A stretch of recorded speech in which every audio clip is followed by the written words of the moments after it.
আজ থেকে 18 বছর আগের একটা ভয়াবহ দিন। সময়টা 2003 সালের 1 ফেব্রুয়ারি।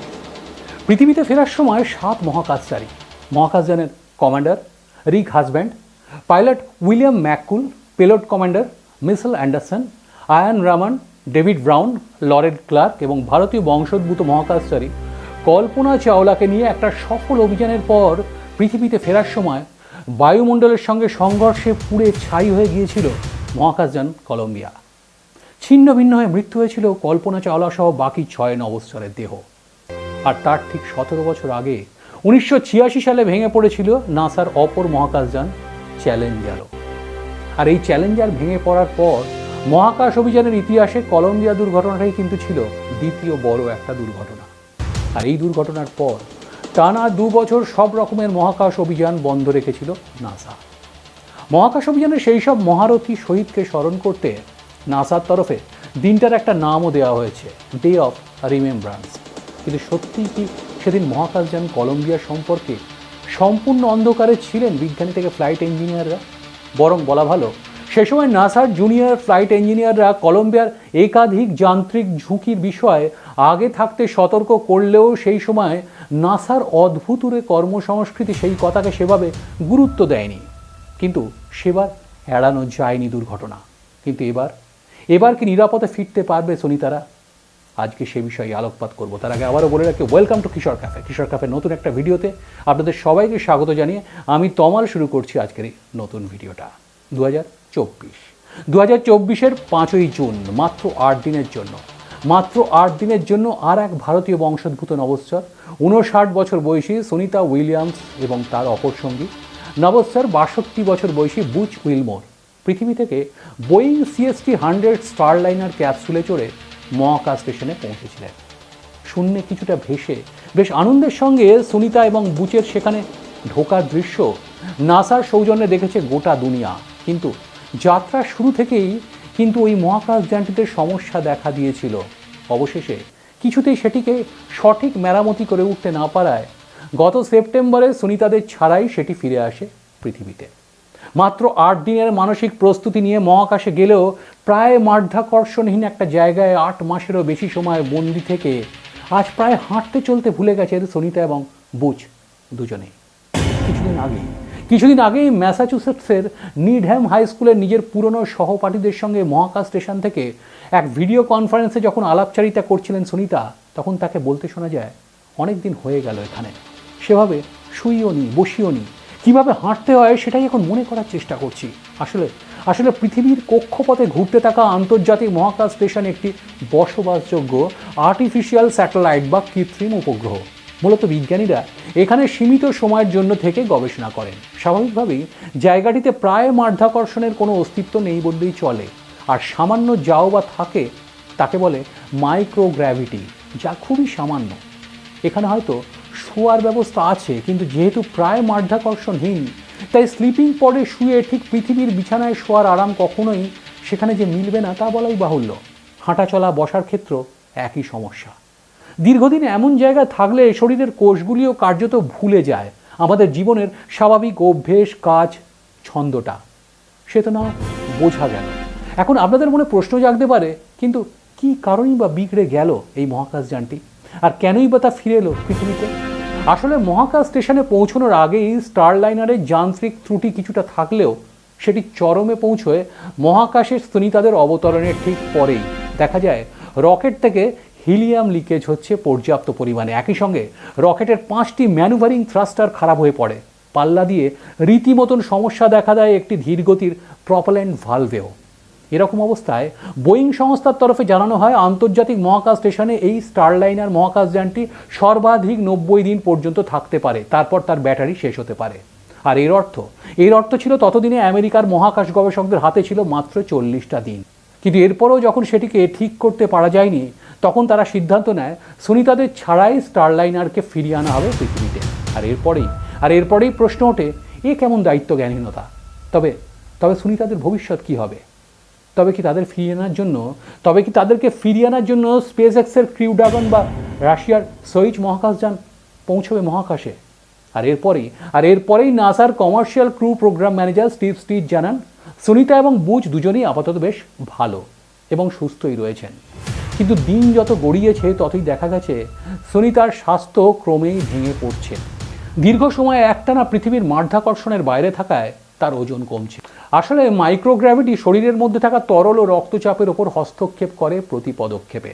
একদিকে মস্তিষ্কে যেমন তরল জমতে থাকে, একই সঙ্গে কমতে থাকে রোগ প্রতিরোধ ক্ষমতাও। আর যেহেতু পৃথিবীর কাছের কক্ষপথে লো আর্থ অরবিটে থাকা মহাকাশ স্টেশনকে মহাজাগতিক রশ্মি তেজস্ক্রিয় বিকিরণের ঝাপটা সইতে হয় প্রতিনিয়ত, তাই এই তেজস্ক্রিয় বিকিরণও শরীরের ওপর মারাত্মক রকমের প্রভাব ফেলে। তাছাড়া স্পেস স্টেশনে দিনের পর দিন থাকার কারণে পেশির দুর্বলতা দেখা দেয় মহাকাশচারীদের। একই সঙ্গে বাড়তে পারে ভাইরাস আক্রমণের আশঙ্কাও। তাহলে হয়তো ভাবছেন, কিন্তু শরীর ভেঙে পড়লেও এখনও পর্যন্ত সুনিতা বা বুচের দেওয়া ভিডিওতে তাদের তেমন শারীরিক ক্ষয়ক্ষতির কোনো লক্ষণ না দেখানোর কারণটা কি? আসলে এর জন্য দরকার একটা পরিপূর্ণ প্রশিক্ষণের, যা আসলে স্পেস ট্যুরিজমের একটা নাম। পৃথিবীতে যেমন বায়োলজিক্যাল ক্লক সূর্যাস্ত এবং সূর্যোদয়ের সঙ্গে জড়িত থাকে এবং সেই অনুসারে আমরা আমাদের সারাদিনের কাজ নিয়মমাফিকভাবে করি, একইভাবে মাইক্রোগ্র্যাভিটিতে মহাকাশচারীদের বায়োলজিক্যাল ক্লক বা দেহের নিজস্ব একটা ঘড়ি থাকে। বিজ্ঞানের ভাষায় যাকে বলে সার্কেডিয়ান রিদম। আর মহাকাশে বায়োলজিক্যাল ক্লকের বাইরে গিয়ে এই সার্কেডিয়ান রিদম সেটা অনুযায়ী শারীরবৃত্তীয় প্রক্রিয়াগুলো ঠিক কীভাবে চলে সেটাই আসলে আশ্চর্যের কথা। আর ঠিক সেই কারণেই ওই আশ্চর্য কাজটা করে দেখাতেই এক বিশেষ প্রশিক্ষণের মধ্যে দিয়ে যেতে হয় নভশ্চরদের। আর তারই ফলশ্রুতি সুনিতাদের মহাকাশের বুকে টানা এই লড়াইয়ের ক্ষমতা। তবে কি এবার এই লড়াইয়ে শেষ হতে চলেছে? লড়াইয়ে শেষমেশ জিতে তারা কি এবার ফিরে আসছেন এই পার্থিব লোকে? হয়তো একটা জয় তাদের হবে ঠিকই, কিন্তু দীর্ঘ শারীরিক সমস্যা যে তাদের এবার গ্রাস করতে পারে তা কিন্তু অনেকেই মনে করছেন। তবু আমরা চাইব সুনিতারা সেই সমস্ত শারীরিক প্রতিকূলতাকে জয় করুক।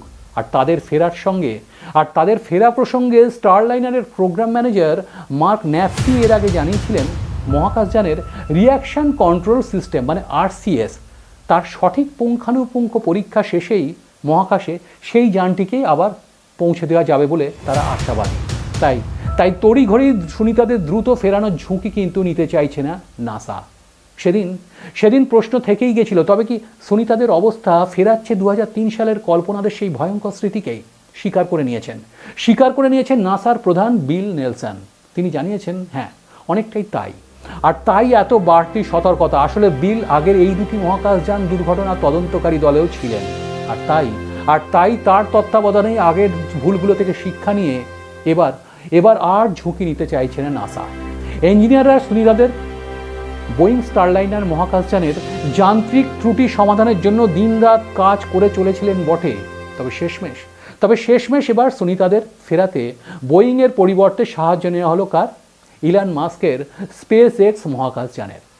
ঠিক 18 বছর আগে কিছু দায়িত্বজ্ঞানহীন ইঞ্জিনিয়ারের ভুলেতেই আকাশের বুকে চিরতরে হারিয়ে গেছিলেন ভারতীয় বংশোদ্ভূত মহাকাশচারী কল্পনা চাওলা সহ আরও 6 মহাকাশচারী।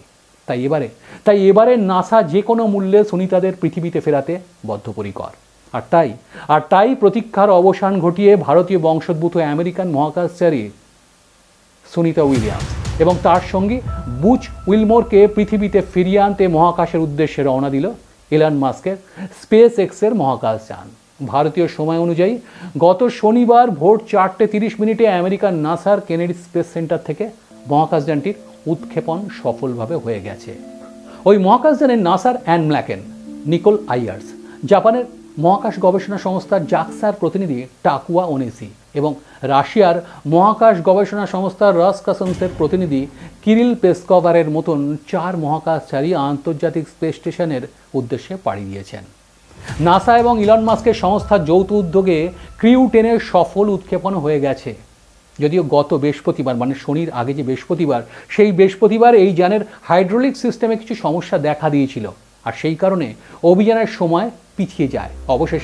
অবশেষে শনিবার মাস্কের ড্রাগন যান স্পেসক্রাফট নিয়ে মহাকাশের উদ্দেশ্যে পাড়ি দিল ফ্যালকন 9 রকেট। ফ্যালকন 9 রকেট উড়ে গেছে মহাকাশের উদ্দেশ্যে। আমেরিকার স্থানীয় সময় তখন সন্ধ্যে 7:03। ভারতীয় সময় ভোর 4:33। নাসা সেই মুহূর্তের ভিডিও নাসা সমাজ মাধ্যমে সোশ্যাল মিডিয়ায় পোস্ট করেছে। অভিযানের উদ্দেশ্য যাতে সফল হয় সেই কামনাও করেছে গোটা বিশ্ববাসী। মনে করা হচ্ছে ক্রিউ 10 সুনিতাদের নিয়ে ফিরবে 19শে মার্চ কিংবা তারপরেই। আপাতত এই 4 মহাকাশচারীর হাত ধরে এই উদ্ধার অভিযানের সাফল্যের মুখ দেখা আর ঘরের মেয়ে সুনিতার ঘরে ফেরার অপেক্ষায় আমরা সবাই। হয়তো এই ভিডিও যখন আপনাদের কাছে পৌঁছবে কে বলতে পারে ততক্ষণে পৃথিবীর মাটি ছুঁয়ে ফেলেছেন সুনিতা এবং বুচ। তাদের সামগ্রিক সুস্থতা এবং সাফল্য কামনা করে কিশোর ক্যাফের তরফে রইল অগ্রিম শুভেচ্ছা এবং একই সঙ্গে আন্তরিক অভিনন্দন। আজকের ভিডিওটা এই পর্যন্তই। খুব তাড়াতাড়ি ফিরে আসছে আবার একটা নতুন ভিডিও নিয়ে। তার আগে আবারও বলে যাই, ভিডিওটা ভালো লাগলে লাইক, কমেন্ট এবং শেয়ার করার পাশাপাশি চ্যানেলটা সাবস্ক্রাইব। হ্যাঁ বন্ধুরা, আপনারা ভিডিওগুলো দেখেন কিন্তু চ্যানেলটা সাবস্ক্রাইব করেন না, তাই বারবার আপনাদের কাছে একটা অনুরোধ রাখি, চ্যানেলটা সাবস্ক্রাইব করবেন, কারণ চ্যানেলটা সাবস্ক্রাইব করলে আমাদের কাজ করার মোটিভেশন অনেকখানি বাড়ে। আপনাদের সাবস্ক্রিপশন বাস্তবিক আমাদের জন্য একটা অত্যন্ত বড় মোটিভেশন। ভালো থাকবেন।